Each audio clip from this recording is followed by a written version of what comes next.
चलिए भगत सिंह भाई बहुत अंग्रेज भी समझते थे कि वो लॉजिकल बंदा है। भगत सिंह के खिलाफ इसलिए थे कि उसके इंटरेस्ट के खिलाफ वो काम करता था।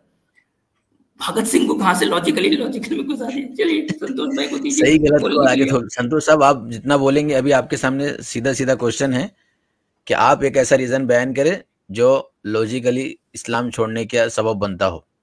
सिंपल है। और अगर नहीं पेश कर पाएंगे तो ये मतलब निकल आएगा कि उन लोग के पास कोई ऐसा लॉजिक नहीं है, लॉजिकली रीजन नहीं है इस्लाम छोड़ने का, बस अपनी ख्वाहिश परस्त है।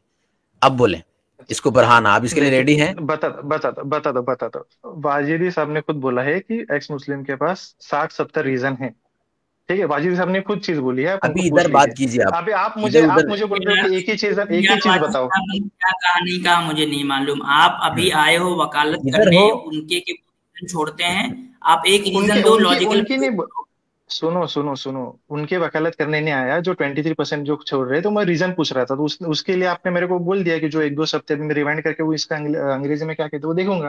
ठीक है। हाँ और देख इसमें से बहुत लीजिएगा सारे ठीक है। किसी चीज का एक रीजन नहीं होता इफ्तार भाई, उसके बहुत सारे रीजन होते हैं, एक रीजन से नहीं होता।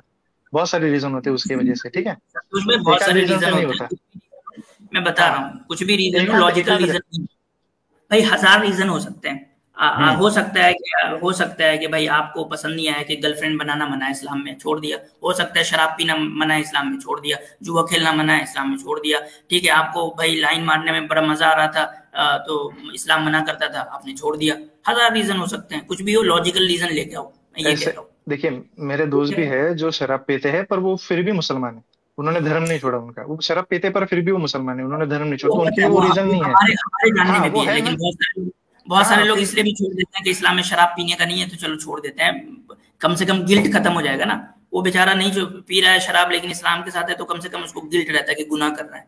वो इस गिल्ट से भी निकलना चाहता है, खामखा गुनाह का गिल्ट क्यों लें, चलो निकलो इस्लाम से ही। इस निकलते ही खत्म हो जाएगा गिल्ट।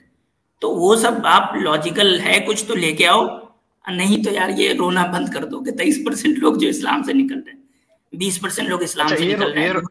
ये झूठ है तो बोल, अच्छा ये इतना बोल दीजिए 23% वाला कब झूठ कहा है। झूठ है? नहीं मैंने कब कहा झूठ झूठ है? है। हाँ अच्छा मैंने अच्छा, कब संतोष झूठ किया? है साहब आप उसका ओके बताओ। जवाब ओके। दे दिया गया आपको, उसका जवाब अच्छे हाँ हाँ। तरीके से दे दिया गया अरे मैंने दोनों खुद ही सवालों कहा। का।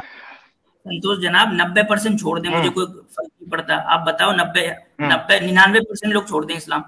भाई लॉजिकल हम्म। रीजनिंग है तो ठीक, नहीं तो आप भाई छोड़ते रहो ना इस्लाम, क्या दिक्कत है? लॉजिकल है कुछ तो बात करो, नहीं है तो भाई आप छोड़ते रहो इस्लाम अपने इमोशन के बेस पे। हम क्या करने जा रहे हैं?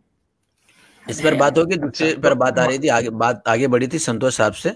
लॉजिकल रीजन आप हाँ बयान करेंगे, तैयार हैं इसके लिए? आप बोले थे ना मैं तैयार हूं, चले।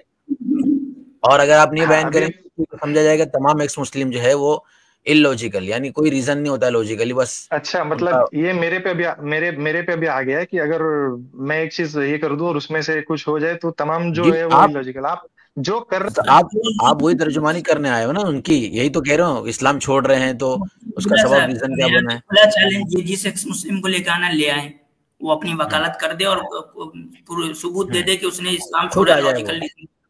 आज ये जिसको लेकर आना है संतोष जी, कल मेरी स्ट्रीम है, जिससे बात करना है, बड़े बड़े गुरुओं बैठे हुए हैं, बात करो सबसे, आओ अब प्रूफ करे कि उसका इस्लाम को छोड़ना लॉजिकल बेस पे था। उसको ही लेकर आ जाएं, देखिए आप मत टेंशन लें। वो ठीक है। वो अच्छा तो सुनिए हाँ, वो देखिए वो भी अपने स्ट्रीम करते हैं, वो भी उधर हजारों रीजन देते हैं। ठीक है।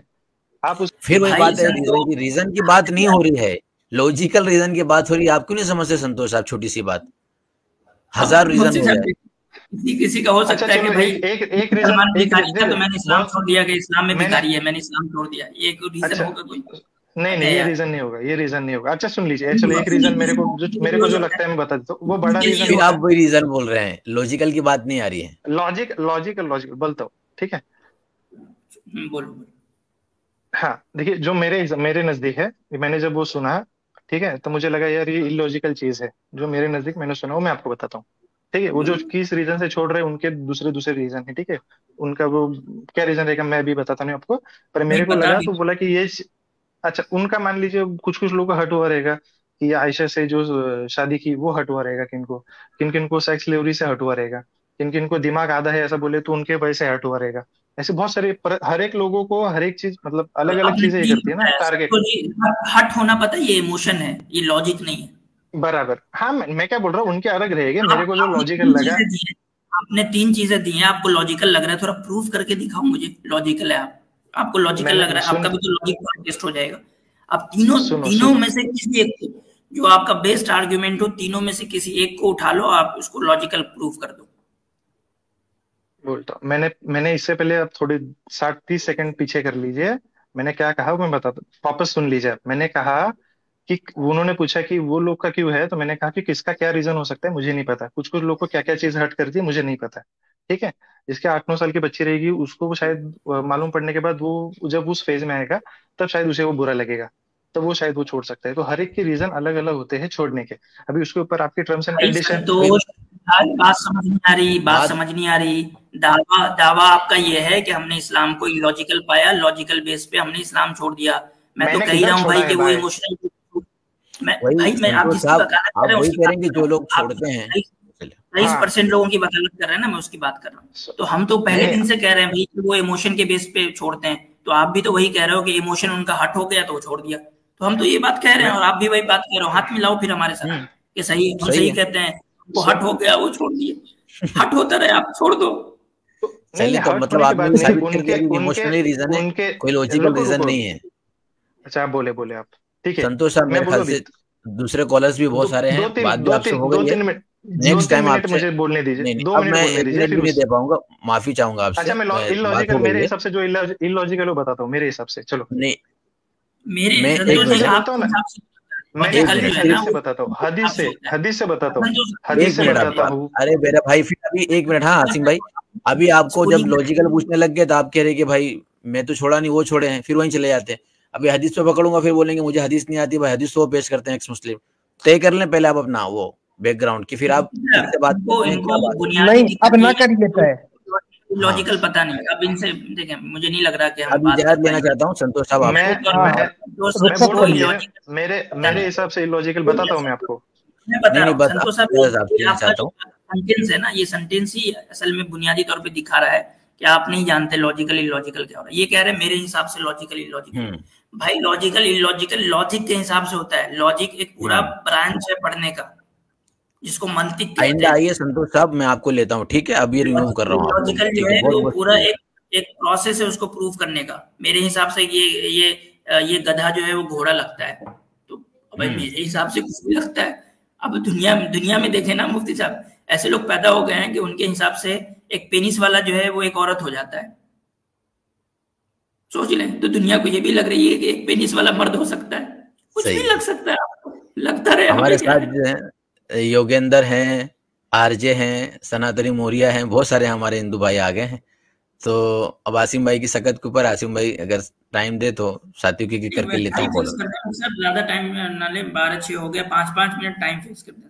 जी बिल्कुल, 5 मिनट क्या 3-3 मिनट ही ले लें, जैसा भी। 5-5 मिनट तो बहुत हो जाएगा। इतनी देर थे टॉपिक पे बात ही नहीं की इन्होंने। सही है योगेंद्र साहब, 3 मिनट दे देता हूँ मैं इनको। नमस्ते सर। ठीक है योगेंद्र साहब जी। योगेंद्र सिंह, नमस्ते सर। आदाब जी। नमस्ते नहीं बोला करते आप भाई? हो गया ना, आपको आदाब बोल दिया ना, आप आदाब क्यों नहीं बोलते? मैंने भी ये पूछा, नमस्ते नहीं बोला करते, बोल दो नहीं बोला करते। आप क्यों नहीं आदाब बोलते हैं? मैं मुस्लिम नहीं हूँ ना। तो मैं भी नहीं हूँ ना, हिंदू। हाँ तो क्लियर होगी ना बात, क्लियर बोलो। मुस्लिम से आदाब नहीं, नमस्ते नहीं बोलते। क्लियर नहीं बोलते ना यार। योगेंद्र भाई टॉपिक पे आओ यार। नमस्ते आदाब पे अटके रहोगे, बात कहाँ होगी? 2.5 मिनट तुम्हारे पास पूरा बचा है, टॉपिक पे आ जाओ। अरे भैया मैंने क्लियर बोला मैं मुस्लिम नहीं हूँ, इसलिए मैंने आदाब नहीं बोला। आप बोलो हम मुस्लिम, हम नमस्ते नहीं बोलते। आपको तो हो गया ना, बोल दिया नहीं बोलते। चलो अरे भाई आगे चलो। ये हद, मतलब ये इतना फ्रस्ट्रेशन है लोगों को कि समझ नहीं आता मुझे कहाँ से आता है। भाई अभी ले रहा हूँ, टाइम बचा हुआ। क्या हो गया? अब बोलो, सवाल करो, सवाल लेना है तो। हेलो जी बोले, सवाल करें आज के टॉपिक से। आप लोग कहाँ चले जाते हैं? परेशान क्यों? मैं बाद में आऊंगा, मेरा सवाल होएगा नहीं 3 मिनट में, आप किसी और को ले लीजिए। ठीक है, 3 मिनट से ज्यादा लंबा सवाल हम यहाँ एंटरटेन नहीं करेंगे। बोल रहे हैं कि किसी और को ले ले, 3 मिनट से सवाल नहीं हो पाएगा। कोई बात नहीं, कोई दिक्कत नहीं। आरजे साहब, ठीक है आरजे साहब, 3 मिनट देते हैं आपको। ठीक है, बोले जी। ये आज का टॉपिक क्या है? आज का टॉपिक आपने देखा नहीं? नहीं, मैं काफी देर से इसमें हूँ, तो टॉपिक पे कोई बात ही नहीं हो रही। अच्छा, आपने नहीं, मैं जब से आया हूँ तब से ज्वाइन नहीं करो। नहीं। अच्छा, तो आप सुन लीजिए पहले शुरू के 1 घंटे, मेरे ख्याल से फायदा नहीं तो होगा। आप उसके टॉपिक बाद बता दीजिए, फिर मैं बात करता हूँ ना। किस टॉपिक किस चीज हिस्ट्री से ऑफ द रिलेटेड है आपका? Constitution, history of the Indian constitution. बिक तो गया आप टॉपिक। किस में मानते हैं? आप निजाम शरिया को मानते हैं या फिर इंडियन कॉन्स्टिट्यूशन को मानते हैं? चलें जवाब देंगे, आप बताएं। आप अभी एक आए थे अतीश पंजीत साहब, उन्होंने कह के गए कि हम तो भाई बदलेंगे यहाँ के कॉन्स्टिट्यूशन को, हम नहीं मानते। आप भी उसमें से हैं क्या? जी, बात ये है कि कॉन्स्टिट्यूशन कोई एक प्रेजेंट टाइम का हमेशा के लिए कोई लॉ नहीं हो सकता ना, क्योंकि टाइम टू टाइम कोई ना कोई बात चेंज करनी पड़ेगी। ऐसे सिचुएशन बदलती आप भी जाती है, नहीं मानते, पूरी दुनिया का यही हाल आप है। भी नहीं मानते, आगे उसी पे। इंडियन को। जी, तो मैं ये तो क्या आप एक रूल बना के आप पूरी all time all for humanity एक ही रूल लगा के आप नहीं अप्लाई कर सकते ना? आरती साहब, मैं तो आपसे पूछ रहा हूँ ना कि आप नहीं मानते, मतलब हो गया ना, सिंपल। जी, मैं मानता हूँ। तो जो अब हमारा जो प्रेजेंट का इंडियन कॉन्स्टिट्यूशन है, मैं उसकी बहुत रिस्पेक्ट करता हूँ, और हमारी बिल्कुल दिली ख्वाहिश है कि इंडियन कॉन्स्टिट्यूशन चलता रहे। अब आप बताइए, आपके लिए निजाम शरिया बेहतर है कि इंडियन कॉन्स्टिट्यूशन बेहतर है? ये आप जवाब दीजिए आप, फिर मैं उसके हम टॉपिक पे बात करता हूँ। आरती साहब, हम इंडिया में रह रहे हैं, हम इंडियन कॉन्स्टिट्यूशन का एहतराम करते हैं, हम उसके लॉ के अंदर रहते हैं और समझते हैं कि उसका जो लॉ है वो इंडिया में हमारे लिए बाइंडिंग है। जी, तो आप निजाम शरिया को आप सपोर्ट नहीं करते कि इंडिया में निजाम शरिया आ जाए? बिल्कुल करते हैं सपोर्ट, लेकिन ये नहीं कहते हैं कि सब आ जाए। हम कहते हैं कि भाई अगर इंडिया के लोग अपने पॉलिटिकल सिस्टम को, यानी कि जो इस्लामिक पॉलिटिकल सिस्टम है जी उसके हिसाब से बना लेते हैं। जी, हम तो ये नहीं चलिए कि निजाम शरिया पे निजाम शरिया पे कुछ बात कर लेते हैं अब। जी ठीक है, ये निजाम आरती शरिया साहब, पे कुछ बात कर लेते हैं, ठीक है? नहीं एक मिनट, आपको इंडियन कॉन्स्टिट्यूशन के बारे में पता है? जी नहीं, मैं लॉ का स्टूडेंट नहीं हूँ, तो इंडियन कॉन्स्टिट्यूशन के बारे में मुझे इतना लॉ नहीं का पता है। तो स्टूडेंट, आप आप निजाम निजाम शरीयत के शरिया पे बारे बात करिए। में, ठीक, आप निजाम शरीयत के बारे में क्या जानते हैं? आपको पता है निजाम शरीयत क्या है? उसको डिफाइन करते हैं थोड़ा सा पहले।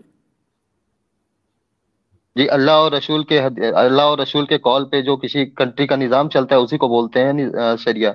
और किसी कंट्री पे इसको मुसम्मत कर देना बोलते हैं, निजाम को मुसल्लत कर देना वाह, बोलते हैं निजाम शरिया। तो अब आप हो गया। अभी ये बताइए कि आप बात करना चाहते हैं कि ना नहीं करना चाहते हैं? हार्दिक चलिए भाई, साहब, आप कह रहे हैं निजाम को मुसल्लत कह देना, इसको निजाम शरीयत कहते हैं? जी बिल्कुल, क्योंकि कोई जरूरी कि थोड़ा सा आप आप जाएं, अगर कहीं आप लॉ एक के एक एक स्टूडेंट बात, नहीं है, नहीं, लॉ आप पढ़ लें आप, फिर आप एक आए बात हम हमसे। बताइए। नहीं, नो नो, आप एक बात। मुसल्लत करने का मतलब होता है कि अपने तरफ से मुसल्लत कर देना। तो यहाँ मुसल्लत कर देते हैं ना हम, हाँ क्यों जो है कॉन्स्टिट्यूशन को नहीं फॉलो करके अच्छा, बैठे होते हैं। अच्छा मुफ्ती साहब एक चीज और देखिए, जब इनसे कहा गया इंडियन कॉन्स्टिट्यूशन का मतलब पता है तो कह रहे हैं नहीं मैं लॉ का स्टूडेंट नहीं हूँ, लेकिन निजाम शरीयत का इनको पता है हम्म और कह रहे हैं कि तो ये ऐसा है, जबकि बस कहना अब चाहिए इतना ही नहीं मैं आप मदरसे का स्टूडेंट नहीं हूँ। है ना, व्हाट्सएप यूनिवर्सिटी में निजाम शरीयत के खूब ज्ञान मिलते हैं। जी मैंने सही कहा, 3 मिनट हो गया सही आपका, फरमाया। इसलिए मैंने 3 मिनट पे काम हो गया आपका पूरा। आप उससे आगे नहीं बढ़ पाएंगे आप लोग, बस इतना ही आएगा। आपको टॉपिक मिला है, इंडिया में रहते हैं, आप बात करें कॉन्स्टिट्यूशन के ऊपर। जब आपको पता ही नहीं है तो पहला काम तो ये कि आज की जो हिस्ट्री हुई ना आप लोग के लिए भी हुई है, चाहे 1 घंटा सुने, मुकम्मल आसिम भाई ने हिस्ट्री बयान की है, आपको फायदा होगा, पता चलेगा इंडियन कॉन्स्टिट्यूशन क्या है। आप लॉ के स्टूडेंट नहीं तब भी पता चल जाएगा आपको इंशाल्लाह, तो ये फायदा आपको होगा। फिर स्ट्रीम सुन ले, फिर आए दोबारा शरिया को ऊपर बात करने के लिए। मुसल्लत करना हमारे इख्तियार में होता तो सभी को मुसल्लत नहीं कर देते। और ये तारीफ भी जरा देख कर आइएगा। चलिए अब दूसरे को लेता हूँ, संतोष साहब भी यहीं बैठे हुए हैं, तो अब एक आखिरी को ले लेता हूँ। क्या नाम है इनका? नॉन मुस्लिम सनातनी मुरिया साहब जी। हाँ जी, मेरी आवाज आ रही है आपको? हेलो, जी जी जी। सभी को सलाम और नमस्ते।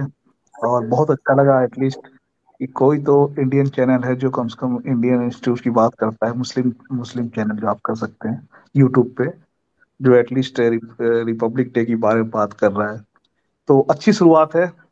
मैं कॉन्ग्रेचुलेट करना चाहूंगा। सनातनी तब साहब, इससे ज्यादा बेस्ट। एक चीज बस कह दूं कि ये शुरुआत नहीं है, हम हमेशा से करते हैं। आपको हम्म, शायद पता नहीं हो या आपने जाना नहीं हो, ये यूट्यूब पे आप तो हम आए हैं आज, तो आज हम यूट्यूब पे कर रहे हैं, नहीं तो हम अपने रियल लाइफ में हमेशा से करते हैं।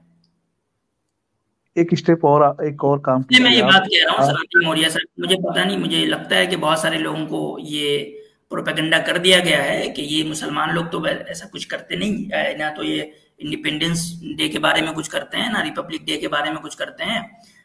ये लोग तो मतलब कि अंदर अंदर कुछ और कर रहे हैं, इनका कुछ और दुनिया चल रहा है, ये और क्या करना चाहते हैं वगैरह वगैरह। तो ये प्रोपेगेंडा है, अगर आप भी इस प्रोपेगेंडे को कहीं देखे होंगे तो ठीक, अगर आपने एक्सेप्ट कर लिया हुआ तो बहुत डेंजरस, अगर नहीं किया एक्सेप्ट तो अच्छी बात है। चले आगे रखते हैं। आसिम साहब, नहीं, एक दो तीन बात मैं कहना चाहता हूँ। देखिए 3 मिनट तो हो नहीं पाएगा, थोड़ा सा मुझे 1-2 मिनट एक्स्ट्रा दीजिएगा। मैं ये कह रहा हूँ कि देखिए कुछ वाकये ऐसे होते हैं जिसपे कि क्वेश्चन मार्क लग जाता है, पर उसको भी हम ठीक कर सकते हैं अपने करतूतों से, अपने मतलब अपने व्यवहार से, अपने हरकतों से। लेकिन तो सनातनी दैट इज मौर्य साहब, फाइन। एक बात मैं आपको बता दूं कि आप जिसकी भी हिस्ट्री कहीं की भी पढ़ेंगे तो हर किसी की हिस्ट्री पे कहीं ना कहीं क्वेश्चन मार्क लगता है। क्या आप समझ रहे हैं कि आप जिस हिस्ट्री को यानी कि आप जिस हिस्ट्री को अपनी हिस्ट्री मानते हैं उसके ऊपर क्वेश्चन मार्क नहीं लगेगा? मुझे पता है आप जो है वो पार्टीशन की बात करेंगे ना, पार्टीशन की बात नहीं नहीं करेंगे, नहीं मुझे नहीं, पता। अरे मैं उस सब जाता ही नहीं। देखिए मेरे यहाँ, हमारे यहाँ वीर अब्दुल हमीद भी हुए हैं, जिनको अब्दुल कलाम आजाद भी हुए हैं, और ये जो हमारे अब्दुल वो कलाम साहब थे। ये सारे इमोशनल, सनातनी मौर्य साहब, ये सारे इमोशनल मैं पसंद नहीं करता हूँ इस तरह के आर्गुमेंट। ठीक है कि हम प्योरली इमोशन से हटके मैं एकेडमिक बातें करना पसंद करता हूँ। हाँ, तो मैं आप एकेडमिक बातें इमोशनल करता हूँ। मत खेले मेरे साथ के अरे ये भी हुए हैं वो भी हुए हैं, अच्छी बात है, मैं भी हूँ, मेरा नाम लें कि मैं आसिम इफ्तिखार भी हुआ इंडिया में, मेरा नाम लें, मैं खुद अपने आप में बिल्कुल, उस तरह का मैं आदमी हूँ कि इसलिए तो मुझे अप्रिशिएट किया, मैं आप लोग को पहले इसलिए तो अप्रिशिएट बहुत किया जबरदस्त कि इनिशिएटिव हुआ। लेकिन एक चीज मैं कहना चाहूँ। देखिए आपने क्या कहना चाह रहा था, देखिए आप आज की डेट में, आप चाहे हिंदू को ले लें, इंडिया में क्रिश्चियन को ले लें, इंडियन बुद्धिस्ट को ले लें, जैन को ले लें, सिखिज्म को ले लें, आप इनसे पूछेंगे कि आपके लिए सबसे ऊपर क्या है, देश का कॉन्स्टिट्यूशन या फिर उसका उसका कोई रिलीजियस बुक। तो इंक्लूडिंग मी, आप एक मेरे ख्याल से जो मेरा मानना है कि मुस्लिम को छोड़ के जितने भी सारे रिलीजियस पर्सन है वो ये कहेंगे कि देश हमारे सबसे ऊपर है, और आप लोग एक स्टेप ऊपर बढ़ के ये कहते हैं कि देश हमारे लिए भी देश सबसे ऊपर है। मुझे पता है ये पूरा बात सुनिए। मैं आपसे एक बात पूछता हूँ कि आपका कॉन्स्टिट्यूशन ही अगर आपको ये राइट दे कि आप अपनी किताब को, जो आपकी मजहबी किताब है, उसको आप इस कॉन्स्टिट्यूशन से ऊपर रख सकते हैं, आपको ये कॉन्स्टिट्यूशन ये राइट दे, तो क्या बोलते हैं फिर आप इसके बारे में? नहीं, क्या कहता है कि कॉन्स्टिट्यूशन देश से ऊपर है धर्म, ये कहता है। आपको ये कॉन्स्टिट्यूशन ही आपको ये राइट दे, ये हक दे कि आप अपनी मजहबी किताब को सबसे मुकद्दस माने आप सबसे पवित्र माने आप अपनी किताब को, ये कॉन्स्टिट्यूशन आपको ये बिल्कुल, इसमें दो राय है ही नहीं। मैं कह रहा हूँ देश और अपने साहब नहीं, तो आप बताएं कि अगर कोई मुसलमान अपने इस कॉन्स्टिट्यूशन राइट के हिसाब से अपनी किताब को सबसे पवित्र मानता है, तो क्यों आप ये सवाल पूछ रहे हैं कि क्रिश्चियन नहीं मानता, उसकी प्रॉब्लम है। अगर हिंदू अपनी किताब को सबसे पवित्र नहीं मानता, उसकी प्रॉब्लम है। कॉन्स्टिट्यूशन तो कह रहा है कि आप अपनी किताब को सबसे पवित्र मानो। सर फिर क्वेश्चन डाइवर्ट कर दिया आपने। मैं पवित्र माने कि आपका पवित्र होगा भाई, कुरान पवित्र है, मैं कोई डाउट ही नहीं, गीता पवित्र होगी। सुनिए मेरी बात सुनिए, ये रिलीजियस नहीं प्रोपेगेंडा नहीं, आप क्लियर लफ्जों में कह रहा हूँ। कोई चीज का किसी रिलीजियस जो उसका रिचुअल्स है वो आपको प्राइवेट होता है, आपको जहां देश की बात आती है ना, इट्स नॉट प्राइवेट। आप देश क्या है, डिफाइन करें आप सनातनी मौर्य साहब, देश क्या होता है, डिफाइन करें थोड़ा उसको। अब जहां आप रहते हैं इसकी एक बाउंड्री है, उस पे आपको अगर कोई कभी ऐसा आते हैं, अगर कोई पूछता है, मान लीजिए आउट ऑफ क्वेश्चन कोई पूछता है कि भाई आपके लिए देश ऊपर है कि आपका मजहब ऊपर है, तो आपको बिना सोचे कहना है कि देश सबसे ऊपर है। आप चाहे कुछ भी हो, चाहे कोई भी रिलीजन फॉलो करते हो। एक मिनट इसका मतलब ये नहीं हुआ कि आपको कोई कुरान पढ़ने से रोक रहा है, आपको कोई फॉलो करने से रोक रहा है। आपका आ गया ना पॉइंट। देखें आपके पॉइंट में, आपकी सोच में दिक्कत कहाँ है, मैं आराम से बात करके आपको समझाऊंगा कि दिक्कत कहाँ है। जो नैरेटिव आप बना रहे हैं ना, उस नैरेटिव में दिक्कत क्या है, मैं बताता हूँ आपको, बताता हूँ। देखें आप कह रहे हैं कि देश जो है वो सबसे बड़ा है, मजहब बड़ा नहीं है। आपका ये कहना है कि अगर कोई पूछे कि देश बड़ा है मजहब बड़ा है, तो कह दो कि देश सबसे बड़ा है, मजहब बड़ा नहीं है। मजहब का मतलब होता है, सनातनी सुनिए ना मेरी पूरी बात। मजहब का मतलब होता है वो आइडियोलॉजी जो आपको बाउंड करती हो, जो आपको इंसान बनाती हो, आपको जो है सिखाती हो कि आपको कैसे रहना है, किस चीज को कैसे देखना है, नहीं देखना है। उस आइडियोलॉजी का नाम मजहब होता है। अब मुझे आप बताओ कि आपने ये जो जाना है कि आपके लिए आइडियोलॉजी बड़ा नहीं मजहब बड़ा, ये कहाँ से जाना आपने? अब कुछ वाकयात ऐसे हुए हैं जिसमें कि थोड़ा डाउट हो जाता है। देखिए हमारे आपने सनातनी मौर्य से मैं पूछ रहा हूँ कि आपने एक स्टैंड लिया कि मेरे लिए मेरा आइडियोलॉजी बड़ा नहीं, मेरा देश बड़ा है, आप यही कह रहे हैं ना? कि मेरा जो रिलीजन है यानी जो आपका आइडियोलॉजी है वो बड़ा नहीं बल्कि आपका देश बड़ा है। तो ये बात आपको कहाँ से पता चला कि आपकी आइडियोलॉजी बड़ी नहीं आपका देश बड़ा है? ये बात कहाँ से पता चला आपको? किसने सिखाया आपको? देखिए पहले तो मैं नहीं जानता कि मेरे रिलीजियस बुक में भी लिखा हुआ है कि भाई राष्ट्र के लिए लड़ो, ठीक है ना, ये वेदों में लिखा हुआ है। अगर आप समझ रहे मैं पूछ रहा हूँ, आप एक तरफ ये दावा कर रहे हैं कि मेरे लिए मेरा देश बड़ा है, मेरी आइडियोलॉजी बड़ी नहीं है। मैं पूछ रहा हूँ आपसे कि आपको आप ये जो बात कह रहे हैं कि मेरे लिए मेरा देश बड़ा है, ये आइडियोलॉजी नहीं है। ये एक आइडियोलॉजी नहीं है कि मेरा देश मेरे लिए सबसे बड़ा है, ये अपने आप में एक आइडियोलॉजी है। तो बेसिकली आइडियोलॉजी ही सबसे ऊपर होता है। आपकी आइडियोलॉजी तय कराती है कि आप देश को क्या यानी कि हिस्सा देते हो, आप देश को कहाँ रखते हो, ये आपकी आइडियोलॉजी आपको बताती है। तो आसिफ साहब ये आपको लगता है आइडियोलॉजी बस हमने डेवलप की है भारत में और किसी मुल्क में ऐसा नहीं है? अमेरिका में जो अमेरिकी रहते हैं उनके लिए देश कुछ नहीं वैल्यू करता, यूरोप में जो यूरोपियन रहते हैं, जो भी यूरोप के देश हैं, उनके लिए कोई वैल्यू नहीं है। आप मुझे बताएं एक बात। एक मिनट, तो आपको अब ये पता चल गया कि आपका ये क्वेश्चन यानी कि गलत है अपने आप में, आपके लिए भी सबसे बड़ा आपका आइडियोलॉजी, आपका जवाब गलत है। आसिफ साहब सुनिए मेरी बात, आप बताएं आइडियोलॉजी आपके लिए सबसे बड़ा है या आपके लिए सुने बात सुने, आपके लिए बात को डिनाई कर रहे हैं, आप क्वेश्चन ही डिनाई कर रहे हैं। ये देश है, ये आपको पता कहाँ से चला? ये आइडियोलॉजी से पता चला या ऐसे ही हवा में पता चल गया आपको? कहीं से भी आया है आपका। आज जो भी मुल्क बनता है, एक बात सुनिए, आज की डेट में आपको कहीं भी किसी मुल्क की आप नागरिकता लेते हैं तो आपका एक वाजिब है कि आप उस देश के लिए सबसे ऊपर रखें, उसका कॉन्स्टिट्यूशन और उस देश को। सिर्फ इंडिया में नहीं, ये हर जगह है। ये हर मुझे दिखाएं कि सिटीजनशिप लॉ में ये लिखा हुआ हो कि आप अगर यहाँ फ्रेंच की सिटीजनशिप लेंगे तो आप इस्लाम को जो है वो सबसे ऊपर नहीं रखेंगे, आप जो है क्रिश्चियनिटी को सबसे ऊपर नहीं रखेंगे, आप हिंदुइज्म को सबसे ऊपर नहीं रखेंगे। ये चीज कहाँ लिखा हुआ है बताएं मुझे। कौन सा कहाँ लिखा हुआ है कि नहीं एक मिनट, ये आपने कैसे बोल दिया? बात करने से नहीं होगा, आप बता रहे हो कैसा होता है, आप मुझे दिखाओ दुनिया का कोई दिखाई ना, आप मुझे कंसेप्ट दिखाई कि देश को ऊपर मानने से आपका जो है आपका धर्म खतरे में है। एक मिनट सनातनी साहब, एक मिनट, एक माइक उठ रहे। अब आप ये दिखाना, आपने दावा कर दिया है अभी कि हर मुल्क के अंदर सिटीजनशिप लेने का कानून ये है कि उस सिटीजनशिप का ये है कि वहां जाके उस मुल्क को मुकद्दम और सबसे ऊपर रखना जरूरी है, ये दिखाएं आप। मतलब मजहब से आपको क्या होता है? आपका कॉन्स्टिट्यूशन क्या कहता है? अभी आप पेश करें ना, आप दावा कर रहे हो ना, आप दावा कर रहे हैं ना, बताएं क्या कहते हैं कॉन्स्टिट्यूशन क्या कहता है? कॉन्स्टिट्यूशन क्या कहता है? कॉन्स्टिट्यूशन कहा गया एक देश सबसे ऊपर है, ये कहता है। ये आप देखिए देश के मुझे दिखाओ तो कहाँ लिखा हुआ है, दिखाओ तो मुझे कॉन्स्टिट्यूशन। आप मुझे ये दिखा दीजिए जिसमें कहता है कि देश को सबसे ऊपर मानते हो तो तुम्हारा धर्म सर्वे पड़ता है। आप मुझे ये बताइए। आपने दावा किया कि वहाँ लिखा हुआ है, दावा किया ना भाई, क्या आपने भी दावा किया ना? आपने भी दावा किया कि मुल्क को सबसे ऊपर मानूंगा तो हमारा धर्म खतरे में आता है। मुझे ये बताइए। हमने ये दावा किया कि हमारा कॉन्स्टिट्यूशन जो है हमें कुरान को सबसे पवित्र मानने से नहीं रोकता, हम मानते हैं, सिंपल। बिल्कुल देता है, आपका पर्सनल कोई भी है, आप उसको बिलीव करके अपना, कोई दिक्कत नहीं है, इसमें कोई दिक्कत नहीं है। हमारा कॉन्स्टिट्यूशन हमें ये राइट देता है एज अ मुस्लिम, मैं कुरान को सबसे पवित्र मानूं, तो आपको तकलीफ क्या है मुझे मानने से?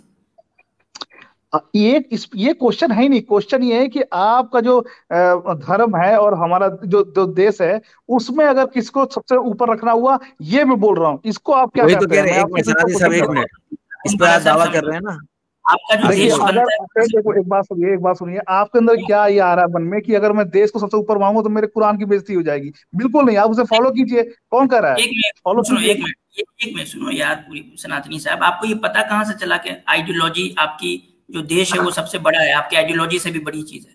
ये पता कहाँ से चल रहा है आपको? भाई ये ऐसी चीज है ना बताने, ये चीज नहीं कि सबको ठूस के बताई जाती है।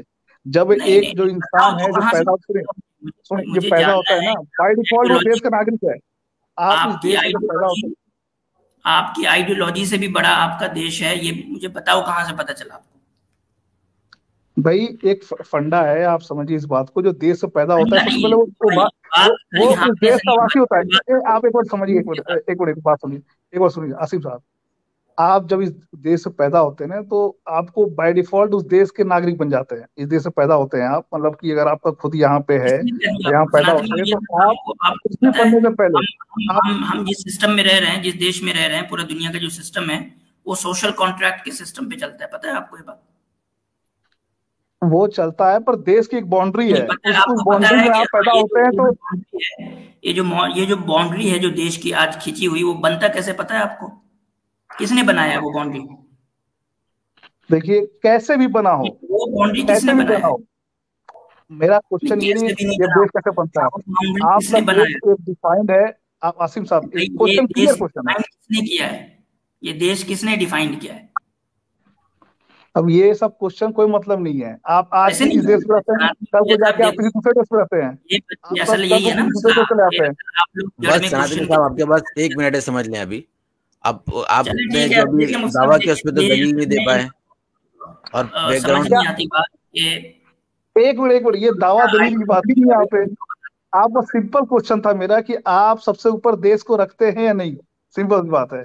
इससे आप आपका कोई रखते हैं। आप एक रिलीजियस मिनट, कोई आप भी रखते आपका हैं। जो, एक मिनट, बिल्कुल एक रखता मिनट, हूँ। आप सनातनी मौर्य साहब, आप देश को सबसे ऊपर रखते हैं? बिल्कुल भाई, मेरे लिए मेरे देश सामने मेरा धर्म कुछ नहीं है। नो अभी हम वैल्यूज। अभी पता कर रहे हैं ना। तो मतलब कि आप ये समझ रहे हैं कि आप देश को अपनी आइडियोलॉजी से भी ऊपर रखते हैं? भाई देश सबसे ऊपर है यार। वही तो नो मैं मैटर पूछ रहा हूँ। आपका आइडियोलॉजी क्या है, आइडियोलॉजी से भी ऊपर है आपका देश। रिलीजियस क्या है, नो देश है मैटर। वो आइडियोलॉजी से भी ऊपर है। क्या करें? आपका जो देश है वो आपकी आइडियोलॉजी से भी ऊपर है, आप ये कह रहे हैं? भाई हर चीज से ऊपर है, और ये मानना भी चाहिए, हर चीज से ऊपर। चलो अभी देश अभी आपको पूछ सब रहे कुछ। हैं। तो ये बात कि देश को सबसे ऊपर होना चाहिए, ये भी तो कोई आइडियोलॉजी है ना? क्या आइडियोलॉजी भाई, मुझे बताइए क्या आइडियोलॉजी, कहाँ? अभी बताइए जरा, कैसे आइडियोलॉजी है, जरा मुझे बताइए आप। ये बताओ, सोच है कि नहीं कि देश को सबसे ऊपर होना चाहिए? एक सोच है कि नहीं जिसको अल्ट्रा नेशनलिज्म कहते हैं? ये एक आइडियोलॉजी है कि नहीं? अल्ट्रा नेशनलिज्म एक आइडियोलॉजी है कि नहीं? हम ये कहते हैं सनातन साहब, सुनो सुनो, हम बता रहे हैं, हम ये कहते हैं कि सबसे ऊपर आदमी को जस्टिस को रखना चाहिए, इंसाफ को रखना चाहिए। क्या अब बताओ, अब मैं दूसरा कुछ, अगर कोई इंडियन जो है किसी का रेप कर दे तो आप बोलोगे ये मेरे देश का बंदा है, इसके साथ हम खड़े होंगे, या आप जस्टिस के साथ खड़े होंगे? बिल्कुल नहीं। तो कहाँ आप देश के साथ खड़े देश हो? को एक बंदा नहीं होता भाई, आप फिर वही गलत समझ रहे। देश को आप एक बंदे से जोड़ रहे हैं। देश एक बंदा नहीं होता है। मान लो कि देश एक बाउंड्री उसकी, जिसकी हिफाजत को आपको करनी है, ये लाजिम है। हम करते हैं हिफाजत, वो बाउंड्री हम बहुत अच्छे से हिफाजत करते हैं, वो सब। यही प्रॉब्लम है कि आप देश को समझते ही नहीं हो। हम ये कहते हैं कि देश जमीन का नाम नहीं है, देश जो है उसमें बसने वाले लोगों से बनता है, सिर्फ बाउंड्री से नहीं बनता देश। ठीक है? बिल्कुल बिल्कुल। आसिम भाई, इनसे एक सवाल कर लिए, ये कह रहे हैं कि देश को पता नहीं है। अच्छा सनातनी मौर्य, एक सेकंड बस, देश में सिर्फ एक बंदा भी हो तो आप बताइए उसमें क्या होगा? वो सिर्फ एक ही बंदा हो उस देश में, फिर क्या होगा? नहीं, वो बंदा सिर्फ एक ही बंदा उस देश में हो, ठीक है? आप मुझे बताइए कि वहां तो कोई दूसरा बंदा है नहीं कोई, जो आप कह रहे हैं। वहां तो एक ही बंदा है, तो फिर उसके लिए तो रिलीजियस इसका कोई मतलब नहीं है कि दूसरा बंदा कैसा है, क्या है। देश है ऐसा जहाँ एक ही बंदा हो? आपको मैं एक सिनेरियो केस बता रहा हूँ कि ऐसे केस में आप क्या कहेंगे? चलो दो बंदे हैं। अब यार थोड़ा जाके यार कुछ पढ़ो उड़ो, देश बनता कैसे है, देश किसको बोलते हैं? एक बंदे से देश वेश नहीं बनता। देखिए, देश कैसे बनता है ये मैटर नहीं है। मैं तो पहले क्वेश्चन कर रहा हूँ कि आपके लिए देश बड़ा है या आपका धर्म बड़ा है, ये क्वेश्चन है। सनातनी मौर्य यार बात तो सुन लो, 3 लोग हैं, तुम बोले ही जा रहे हो। तुमने अभी ये कहा कि देश को थोड़ी पता है कि ये हो रहा है। क्या देश को ये पता है कि तुमने उसको धर्म से ऊपर रख रखा है? ये देश को मालूम है तुम्हारी बात? वो तो भाई जब सामने आया तो खुद ही समझ में आया कौन बड़ा है। जब आएगा देश को ये बात पता है, देश को ये बात मालूम है। एक बात और खोलो कि तुम जो ये कहते हो कि देश बड़ा है, अब यार देश को कोई इंसान समझ रहे हैं आप? नहीं, मेरा एक और क्वेश्चन समझो कि आप जो कह रहे हो कि देश को सबसे ऊपर रखना चाहिए, तो इसके बोलने का मतलब क्या है आपके, कि देश का सबसे ऊपर रखने का मतलब? आपके बोलने का मतलब है देश को, यानी कि देश मेरा गलत हो, कुछ भी हो, मतलब कि मेरे देश का कोई इंसान जो है वो गलत काम करे फिर भी मैं उसको सपोर्ट करूं? क्या मतलब है कि देश को सबसे ऊपर? देश गलत क्या मतलब समझते हैं आप? जरा मुझे बताइए आसिम साहब, आपने बहुत बड़ी बात बोल दी। देश गलत तो क्या मतलब है, जरा मुझे बताइए आप। देश गलत कब होता है? यहाँ का कोई बंदा है, देश क्या होता है? आदमी से ही बनता है ना। तो यहाँ का कोई बंदा है, वो कांड कर दिया कुछ, इंडिया का कोई बंदा, मैं उसको सपोर्ट करूं कि मुझे अपने देश को सपोर्ट करना है? भाई आपको लगता है जो देश है किसी, ये देश के अंदर की बात हो रही है अभी, अब देश का की जो थोड़ा बाउंड्री है एक मिनट आसिफ भाई, एक मिनट, हाँ और उसकी एक बाउंड्री मिनट, सनातनी मुर्जा कुछ नहीं, साहब, बस बंदे आसिम भाई की सबसे इस ऊपर है। बात का जवाब देंगे आप देश को डिफाइन करने के बाद। आसिम भाई की इस बात का जवाब देंगे देश को डिफाइन करने के बाद। अब देश को डिफाइन करें आप। कहते हैं ना, देश को सबसे ऊपर बाउंड्री है।